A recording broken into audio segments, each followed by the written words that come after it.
This is Business LO, a podcast by the Lake Oswego Chamber of Commerce, which connects, educates, advocates, and champions our business community.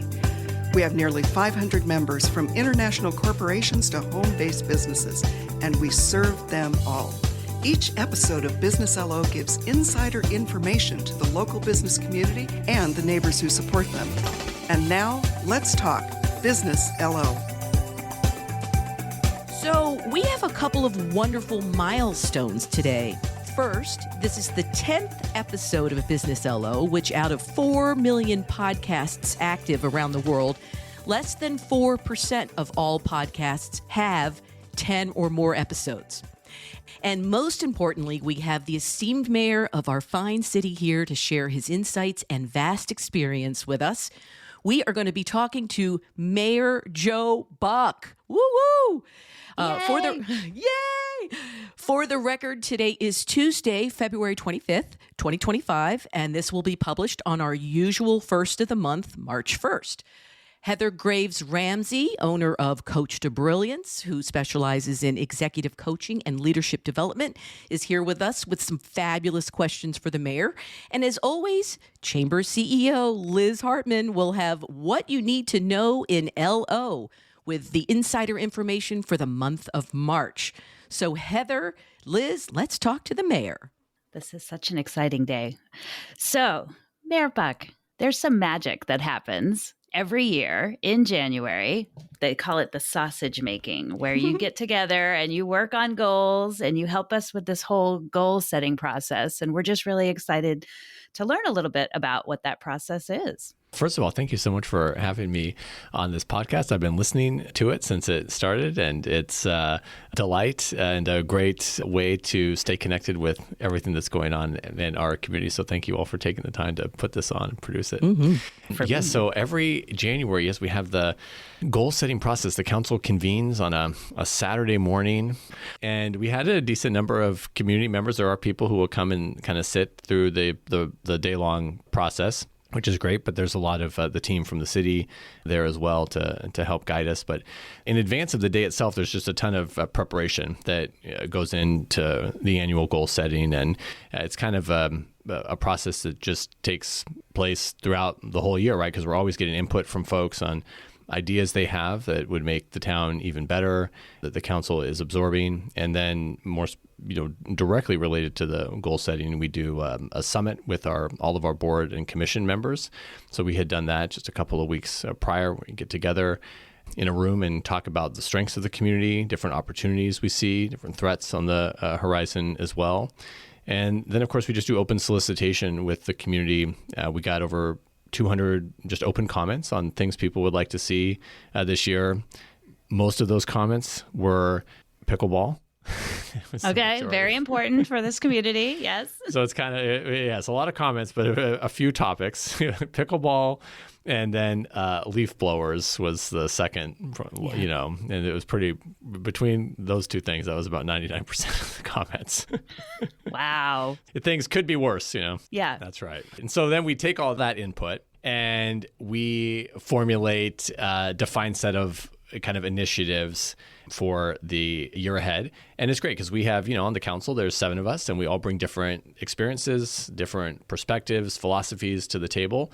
And it's all of us coming together. This isn't just one person's vision, one person's idea. Like, we have to compromise, blend our different priorities, things that maybe something we want to do, we have to give up and put to the side to advance something else that's important to other members of the council. So we really strive to make sure at least everyone, because everyone's bringing different perspectives, that everyone has something that they're really interested in, that they're able to move forward. You also mentioned at the mayor's breakfast from the chamber that a lot of cities don't do this, right? A lot of cities don't take the time to plan. Yes, there are a lot that just kind of operate by the seat of their pants, and what that leads to is just a lot of knee-jerk reactions to whatever's just taking place, that day, that week. And that can really send, especially for the team at the city, it just send them scrambling in all sorts of different directions. It's very inefficient. You really end up getting very little done. So at the same time, it can also be frustrating because there are things that come up. And of course, if things do come up that are important, we will address them. We don't put them off to the next year. But when people have ideas, it requires them to kind of go through a process to talk to their colleagues, to talk to the community, and really build support to make sure this is something we're doing, not just something we think one day is a good idea. And then the next day we're talking about it on the council and sending the staff scrambling, and we find out it's not really a great idea. And then we've just wasted a bunch of time. So this helps us keep focused, and we're able to accomplish a lot more. And I love how you hone it down, because if everything's a priority, nothing is a priority. So this whole act of just bringing it in, having set core goals, and then moving forward on those core goals throughout the year. It's awesome. Right. That's right. Help us with what this year. There's core goals for this year. What are some things that we might be interested to learn about? Well, we have 8 strategic areas that are all working towards our what the council has kind of a defined vision, future vision for the community that we've all agreed on, and it's something I think most people in the town would agree on, and just talks about the quality of life, or outstanding municipal services, like kind of Lake Oswego as a destination with innovative businesses, premier schools, varied housing options, and then just talks about the environment in which we're set there along both the river and the lake, and the deep connection to the natural environment, the arts and culture that we enjoy here. And so the 8 strategic areas, they've remained relatively unchanged, although we updated a couple of those strategic areas this year just to kind of redefine them. But for the most part, it's about safe community. It's about supporting business investment, and job creation in Lake Oswego. We have a goal around diversity, equity, and inclusion, which we reframed this year to make it more measurable and make it more reflective of really the work that we're doing. And that goal now states to attract, or the strategic header is to attract and support a diverse population where all people have civic agency, the opportunity to thrive, and equitable access to city services. And I borrowed that language from our Youth Leadership Council, which in their own goal setting that they do, which they follow a similar process to the city council, they really talked about folks having that sense of agency, really being able to participate in their city government. And, that has to do with how we communicate with people, making sure folks have the information, they're informed, and something I can talk about a little bit later too. And then work that we're doing around housing is to attract an economically diverse population, a population that is diverse in all respects, making sure that Lake Oswego is a community that's open to lots of different types of families and individuals at all different life stages. And of course, we have combating climate change and strengthening our community's resilience to climate impacts. We have strengthening public trust in the city through a continuous improvement, outstanding customer service, infrastructure investments, and fiscal stewardship. And we also have investing in our high-quality parks, natural areas, and recreational amenities. This year, we just completed Parks Plan 2040, which is our strategic plan around how we'll invest in the parks in these next years to come. That includes pickleball, so it's in there. Yes, it's in there. Specific goal, but it's in the it's in there. 2040 Yeah. plan. Yeah, it's in there. Yeah. Improving transportation connections, and then planning for growth and change. And that's this plan for growth and change. That's one that we changed this year as well. The title, it used to be preserve. It was both we're planning and we're preserving, and we thought, well, this is really, what are we doing? Are we preserving? Or are we changing? It's a change-oriented goal, so it was challenging for the staff to interpret. Well, what is the goal here? Right. So we are changing. Our community, has always been changing, and so that's a given. So we're going to plan for that growth. We're going to plan for that change, but we're going to focus on enhancing the community's quality of life and sense of place while we're doing that. And as a resident, I got to say, you do such a great job of thinking of all the different components that really make that so important. But here, we're Business LO. And so I think our businesses are probably curious, which out of these most apply to the businesses here in Lake Oswego? Well, we're doing some really cool things this year with the business community. So the past several years, the city has, for the first time since I've been involved, been engaged with our Chamber of Commerce, with the business community, working on economic development type work, business support work. And of course, a lot of that came from out of the pandemic. The city, used to have an economic development department. Back in the day, that was kind of disbanded as part of an effort at cost cutting and staff reductions within the city. It was a different time. Now we've seen that left us rather flat-footed with the lack of understanding about what types of businesses are in town, just not knowing some basic information that businesses needed as they were coming and looking to invest in our community. So the city and the chamber have been engaged in a partnership now, and we want to continue expanding that. And so that's one of our city's goals, to continue expanding the city's partnership with the chamber. Another goal that relevant to the business community is around the promotion of Lake Oswego as a destination to visit, place to experience the arts, dining, just our amenities here in town. We've never really done that in a big way as a community. We've never really taken our transient lodging tax dollars and business license fee and really reinvested those back into the community to continue to bring folks into Lake Oswego, to let not only visitors, but prospective residents and folks know like a place they can go and see like, wow, here's what the city is really about. If you go to the City of Lake Oswego Instagram, you get lots of information about roads that are being worked on and closed and trees that are, you might think, oh my gosh, what is going on? Is this an emergency every day in this community? But that's kind of how they use their Instagram. So there's not a place, if you're really interested in living here or being a part of visiting the community, where you can go and see the types of parks that we have, the different types of small local businesses that we have here. And so that's the kind of infrastructure we want to create. And we envision doing that, of course, in partnership with the business community, with the chamber. So that's another big... Which makes complete sense. And of course, I'm a super fan of that, because I do believe the businesses really do require some of that help and some of that promotion to make sure that they can still thrive, right? They cannot survive just on the people that live here. We do need to bring people in. That's right. And people love to come to Lake Oswego, and as a business owner myself, people come from all over, to come to our local businesses. And sometimes we think it's like, oh, well, these folks almost must live in the neighborhood, nearby. But people from the whole surrounding region love coming to Lake Oswego. Yeah. Other city councilors in other cities come to recreate in Lake Oswego. And people say, wow, I wish, our community had events like this. So it's been great to see. And it's just a really positive way to introduce people to Lake Oswego who may not be as, familiar with it. Exactly. We've got to make sure to get that out there. So I can assume how these goals are going to help the local businesses, but, how do you see these goals really helping some of the businesses here? Well, recently, we updated our business license fee structure. And in the past, we had the business license fee and folks pay, and it would just kind of, honestly, the fees would go to just collecting the fees, right? So we pay fees so that we have the infrastructure to collect the fees. And none of it was really being reinvested back into the business community. And then, of course, we also collect a transient lodging tax from the hotels and motels that we have in town. And that is also, a chunk of that is supposed to be reinvested in visitor services. And it's gone to different things over the years in terms of public art and whatnot, but we've never really been that strategic about how we're investing those dollars. And so we're hoping that these efforts, our partnership with the chamber, investing in visitor services, will lead us down a path that's seeing businesses that are paying the license fee, that paying the transient lodging tax, just in general paying the property taxes, of course, too, to the city, that's coming back to them in the form of support, and not just through marketing and promotion, of course, but I think one thing the chamber has really excelled in is providing different resources to our small business community. A lot of small businesses especially don't have the resources and ability to provide different trainings, and learn about the changing landscape, whether it's the regulatory environment.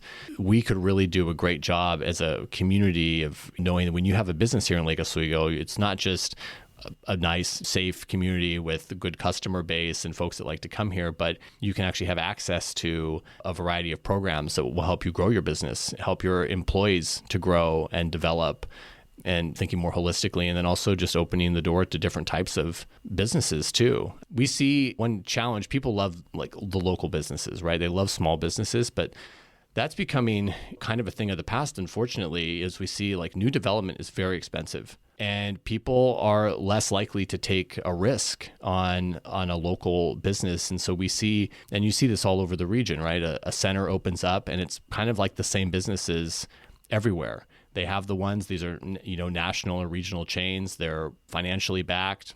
And it kind of becomes a cookie cutter type situation. It's the same yogurt shop, the same hair salon, the same nail place. And it's just, you put one of these and then they're done.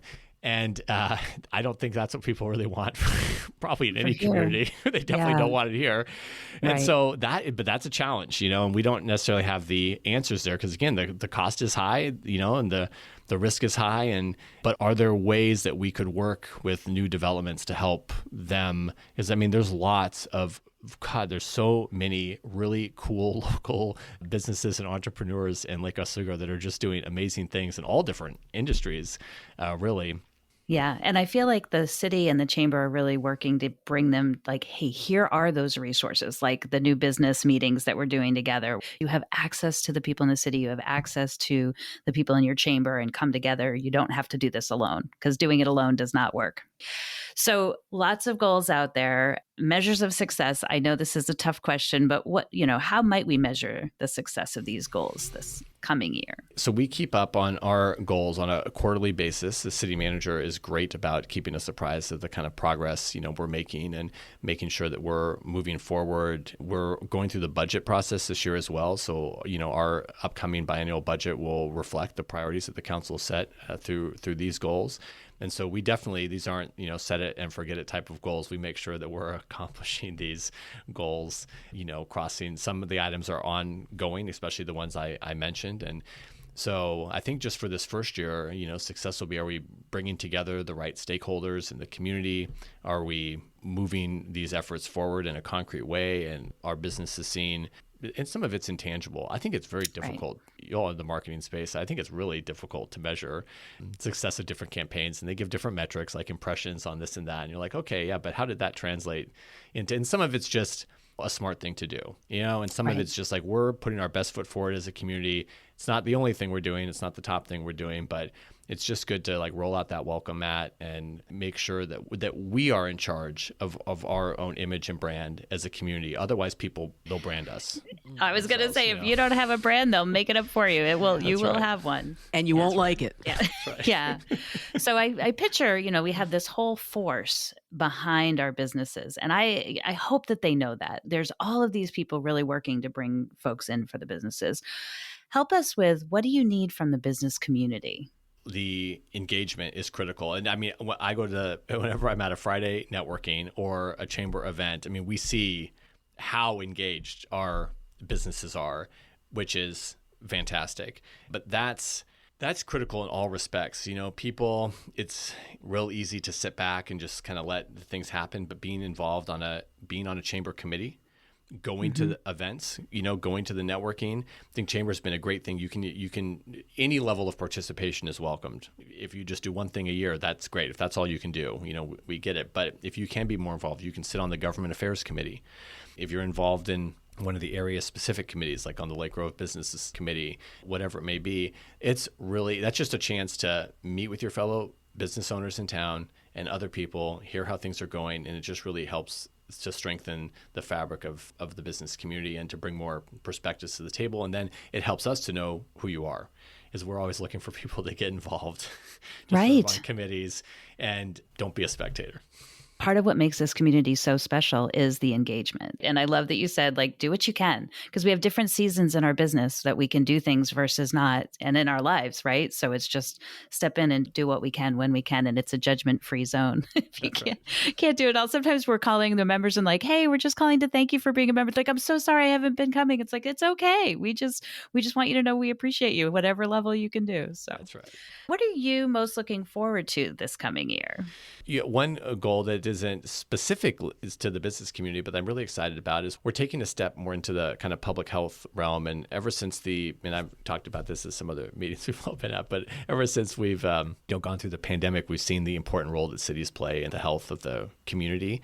And of course, this is intrinsic, it's the development of parks, it's the preservation of nature, access to open space. And in all those respects, the building out of safe infrastructure for people to walk and ride their bikes and access to clean water, clean air. Lake Oswego is above and beyond. There's people still working on the basics, trying to have clean water, trying to have enough trees. They have, almost no trees.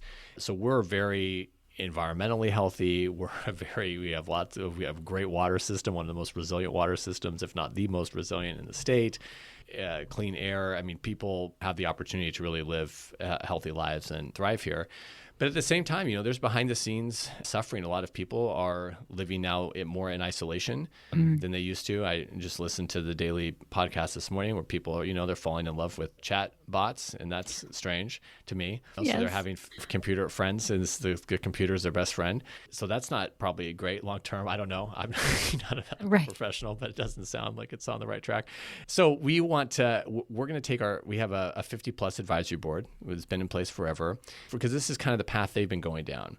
And we're going to rebrand them as the Community Health and Resiliency Advisory Board. And we'll expand the membership, even though you don't need to be any particular age to serve on the 50 plus advisory board. It typically was a collection of our more revered residents.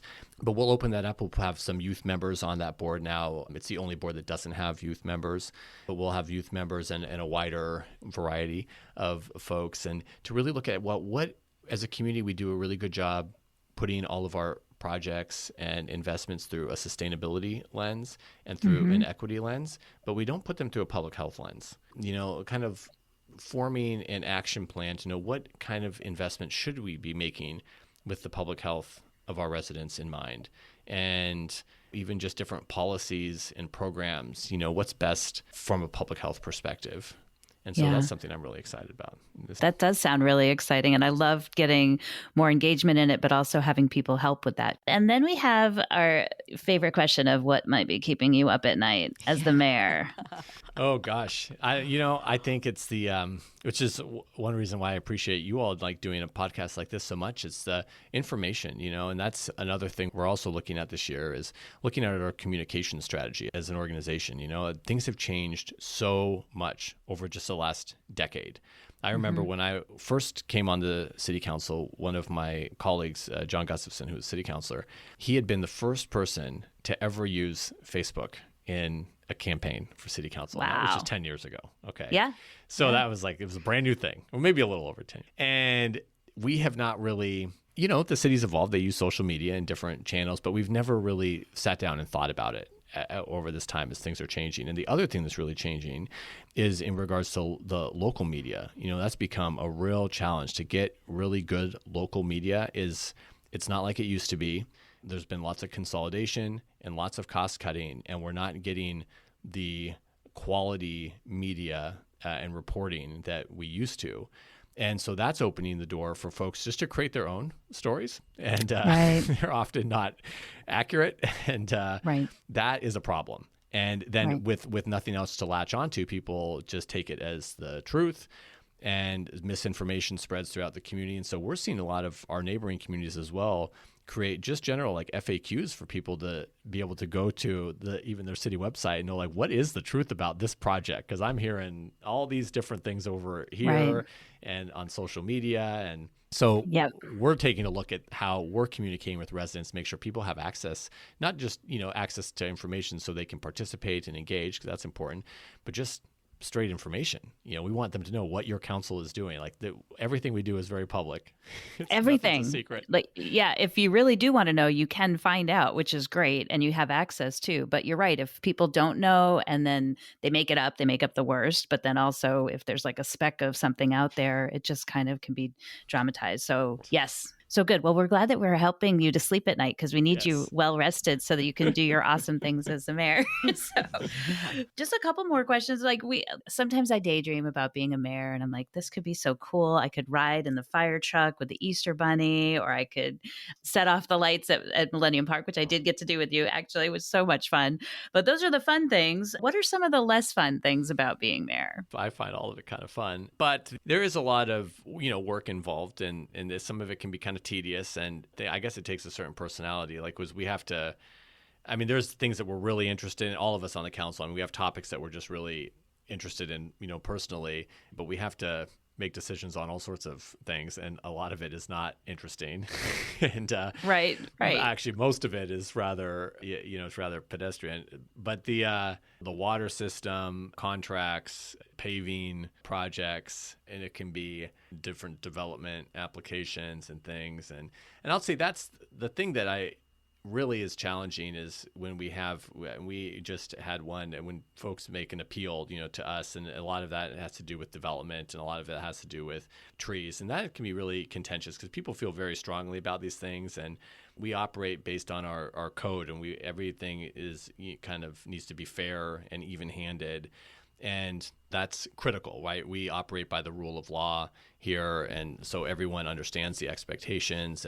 But those are tough hearings, because folks feel very strongly. It's often very local to them, changes in their neighborhood, directly across the street. We're all humans, right? I mean, to listen to that emotion and not have to say, well, but here's what our code says is tough. And so that's probably the hardest part about serving on the council. What's the most fun part for you about being mayor? Oh, well, I get to work with these students. We have the Youth Leadership Council, which I'm very proud of. I started that when I was a city councilor, and now it's kept going. That's always a challenge, keeping it going. And the team at the city has done such a wonderful job with it. We've continued to evolve and improve the program with feedback from the students. I mean, the groups are always great. This group of high school students, it's a 2-year program. They learn the ins and outs of city government, how the water system works, public safety, city manager, what a city manager does. So even an opportunity to explore jobs in local government. These are great jobs, great careers, and it's everything, from being a firefighter or an engineer and everything in between, a lawyer. It's the city employs pretty much everybody, and getting to interact with them and hear what their hopes are for the community, what their current struggles are, what they're facing, is really priceless. And it's informed a lot of what we've done as a city. And I think hopefully they get a lot out of it as well. And then each year we take them back to Washington, D.C. for a big kind of a conference where they get to meet and interact with other youth leadership councils from all around the country and hear about what is going on in their communities, what they're excited about, what they're struggling with. And there can be differences there, and there's also a lot of common ground. And I think it's good to unite people from across the country in different types of communities, big cities, small cities, urban, rural, in that way. And you're just preparing this next generation of folks who are going to take over, right? And be able to make such a difference and an impact here. That's awesome. As a business owner, I appreciate that the council has so many business owners on the council as well. But help us with how you bring your experience as a business owner into being mayor. My business is the restaurant business, and what I always like about the restaurant business is the variety of folks that get to work with every day. People come from all different backgrounds in that industry, from all different corners of the globe. We speak a variety of languages in the environment, and we have to work together, pulling our different strengths on a daily basis to pull off what honestly kind of sometimes seems like a miracle, right? Right. Service. We don't know what's going on back there, but it's all coming out nice here. And it's a daily challenge, and just such a great group of people to work with. But that's helped me as mayor kind of a guide, but let people be able to have their own direction as well. Like, there's no room for heavy-handedness in these roles. People think you're the mayor. It's a big, kind of strong position, and that's really not what it's about at all. I want to make sure that the folks on the council have their voice heard. They were all independently elected. They're all bringing an important and unique community perspective to the table. The goal isn't, well, let's get a majority of us that share a perspective and let's just quash the other 3 that don't share our perspective. I mean, that's just no way, to run a government. That would be no way to run a business. And so I think it helps us all as business owners, because it takes 2 to tango, right? So all of my colleagues, I think they share this philosophy, and everyone works really well together. We understand that we're not always going to get our way, and we work to listen to each other's perspectives. And then for the most part, I mean, we always move forward on the same page because we've honed things so that everyone feels good about them, and compromise is what it's all about. And I think we're seeing that even, now nationally, it's a big concern to people where there's just 1 or 2 people making a lot of the decisions for an entire country. I mean, that's not even how we do it locally. We're only a town of 40,000 and we're listening to everyone's perspective and compromising. And it doesn't matter that no one ran against me, right? I don't say, oh, well, that means they just agree with everything I say and disagree with what everyone else says. And so I'm just going to, run roughshod over this town. It's going to be my way or the highway, because it's not how it works. No, and we just so appreciate you. You walk the walk when it comes to that. You bring people together, you listen. Sounds like the mix of people are challenging each other on the council, but also moving things forward. And love that you're bringing in the business aspect of that, of the diversity piece, right? That we all have to have different voices at the table and have them be heard in order for us to be amazing. So, well, it's been so nice to get to know you even more. And I just really appreciate you taking the time, coming to speak with us. I would just put out there, Liz or Michelle, do you have anything else that you would ask or add? I appreciate how down to earth you are. You just care about everyone in the community. I'm glad you're on our side. Let's put it that way. Yeah. No, we're very fortunate to have Joe. This is a gift to the city. Yes, very Absolutely. much so. Thank you all. I love it. It's been a lot of fun being here. Thank you. Thank you. Thank you for your time. We really appreciate it. So, Liz, now it's that time. Let's find out what we need to know in LO. Oh, I am thrilled to tell you some of the business things that are coming up. Every first Tuesday of the month, the Lake Grove Business Group gets together. They're going to move towards a model where every quarter they have a special speaker coming in. But this Tuesday, we will be at Baba Gahan, which happens to be owned by the mayor, from 7:30 to 8:30. So that's the first Tuesday of every month. But we're also reorganizing the Downtown Business Group.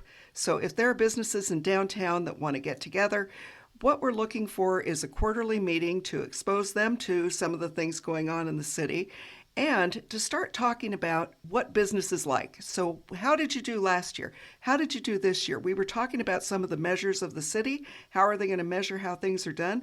If we know that business is picking up, we'd know that some of the things were working. But first we have to have a baseline. So that's what we'll be working with businesses this year to get a baseline for future measures. We'll also be looking at a cruiseway business group is what we're looking for next. And we've had some interest. I think a lot of people know Chad Marting from Bank of the Pacific and Chris Foster from Buckley Law would like to be part of the organizing group if we have others from out on Cruiseway that would like to get together. Again, we're looking at quarterly meetings for that group as well. The big news is that as of March, the Lake Oswego Chamber will be back on B Avenue. Phil Check has offered to share his space with us, which puts us on the main street. People who are brand new to Lake Oswego or want to know about Lake Oswego, it's been a little tough to find us on the second floor. Even though it is the greatest office space in Lake Oswego, Central has been a wonderful home for the Chamber. It's time to get back on the main street. So we'll look forward to greeting people and maybe even do one of these podcasts right where you can look in the window and see people podcasting. That's my goal. All right. We are prepping for Hop at the Hunt. You may have heard Heather talking a little bit about the mayor coming in on a fire truck, the bunny and the dignitary, someone from the city or from somewhere in Lake Oswego, are the special guests for Hop at the Hunt. That is the LO Hunt Club. We have sponsors this year. The Lakeside Heating and Cooling is a sponsor, as well as Grocery Outlet, and Dan Brown from Farmers Insurance. On Point Community Credit Union is also one of our co-sponsors, and it is going to be a great day, rain or shine. Want to say something about Third Thursday? We do want to say something about Third Thursday because that is going to be one of the things that the Downtown Business Group will be talking about. How to improve Third Thursday, how to keep moving people towards it. And Glassy Babies said they saw great folks coming through. On March 20th, we're going to have a ribbon cutting over at Mad Sass Soap at 5 o'clock. So start at 4 o'clock, go up to the Arts Council or go to one of the stores, but stop in at 5 o'clock and see a ribbon cutting. Anything else? Oh, we have ribbon cuttings in March. Okay. So March 14th at 4:30, we'll be at Ultra PT Therapy. And on Saturday, March 15th, 5 o'clock, Gemini Club will be cutting the ribbon there. So 3 ribbon cuttings in March. It's great to be welcoming businesses to Lake Oswego. Exactly. And you can always go on the Chamber website, which is it's so easy to navigate to. You can go and you can find out about all those ribbon cuttings and anything else that we talk about here on the show. Well, thank you so much, ladies. I enjoyed this conversation with the mayor so much. Again, he is just such a down-to-earth, great guy. He even said earlier, if you have any questions, don't hesitate to reach out. He will get back to you. And his information will be on the show notes as well. Thank you. And remember, every day is a Chamber of Commerce Day here in Lake Oswego. The Lake Oswego Chamber of Commerce thanks you for listening to Business LO. We would love to have you as a member so you can help Lake Oswego continue to be one of the best places to live, work, and play. If you want to share an idea for a future episode or become a member, visit us at lakeoswegochamber.com and please like and follow us on Apple, Spotify, or wherever you get your podcasts. And for help with your business podcast, go to modcastproductions.com.